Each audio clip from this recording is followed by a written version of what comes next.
হাওড়ার ট্রেন চলছে সেখানে একরকম আছে। তো এই টোটাল রেলওয়ে ট্র্যাককে মোট চারটে ভাগে ভাগ করা হয়েছে। তো প্রথম ভাগটা কি আমি সেটা তোমাদেরকে লিখছি, লিখে একবার লিখে নাও তোমরা। লেখো ব্রড গেজ। ব্রড গেজ, এই ব্রড গেজটা কি? কয়েকটা নাম আমি লিখে দিই। ব্রড গেজ, তারপর লেখো মিটার গেজ, মিটার গেজ, তারপরে লেখো হচ্ছে ন্যারো গেজ, ন্যারো গেজ। ঠিক কিভাবে মাপে সেটাও আমি তোমাদেরকে বলে দেবো। ন্যারো গেজ, আর একটা আছে স্ট্যান্ডার্ড গেজ, স্ট্যান্ডার্ড গেজ।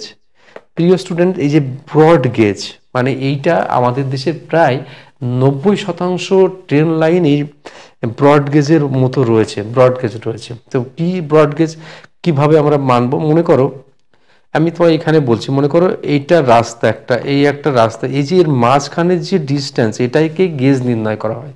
এর মাঝখানে ডিস্টেন্স যদি 1 মিটার হয় তাহলে তাকে আমরা বলবো মিটার গেজ। যেমন এই যে মিটার গেজের কথা বলেছি না, এটাকে এর এর হচ্ছে ডিস্টেন্স হচ্ছে 1 মিটার, ওর মাঝখানে যে গেজের ডিস্টেন্স 1 মিটার। আর এটার হচ্ছে কত স্যার? এটার হচ্ছে 1.676 মিটার। এটা তোমার কি বলতো, যেটা মাপলে 5 ফুট 6 ইঞ্চি মতো হয় মাপলে, আর এটা 3 ফুট 3 ইঞ্চির একটু বেশি হবে। তাহলে এই যে এইটাকে বলবো আমরা ব্রড গেজ। তাহলে ব্রড গেজ বোঝা গেল, মিটার গেজও বোঝা গেল। এবার ন্যারো গেজ। ন্যারো গেজ কিন্তু দু রকমের হয়।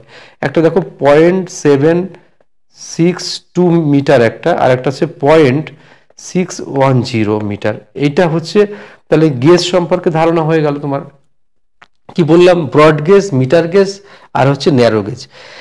এবার আরেকটা গেজের কথা তোমাদেরকে বলছি, সেটা হচ্ছে স্ট্যান্ডার্ড গেজ। স্ট্যান্ডার্ড গেজ কি স্যার? স্ট্যান্ডার্ড গেজ হচ্ছে একটা নতুন টাইপের গেজ। সেটা হচ্ছে ইন্ডিয়ায় এর প্রবক্তা, ইন্ডিয়াতেই শুরু হয়। যেমন তোমার দিল্লি মেট্রো, যেটা দিল্লি মেট্রোটা কিন্তু অ্যাকচুয়ালি স্ট্যান্ডার্ড গেজ দিয়ে তৈরি, এবং সেটা বিশ্বে এর মান্যতা পেয়েছে।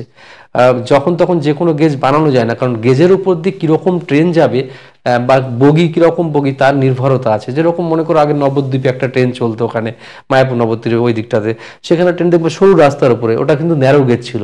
তাই এখন কিন্তু সেই ন্যারো গেজটা ওখান থেকে তুলে দিয়েছে, কারণ বিভিন্ন রকমের গেজ যদি বেশি থাকে তাহলে দেশে ট্রেন চালাতে খুব অসুবিধা হয়।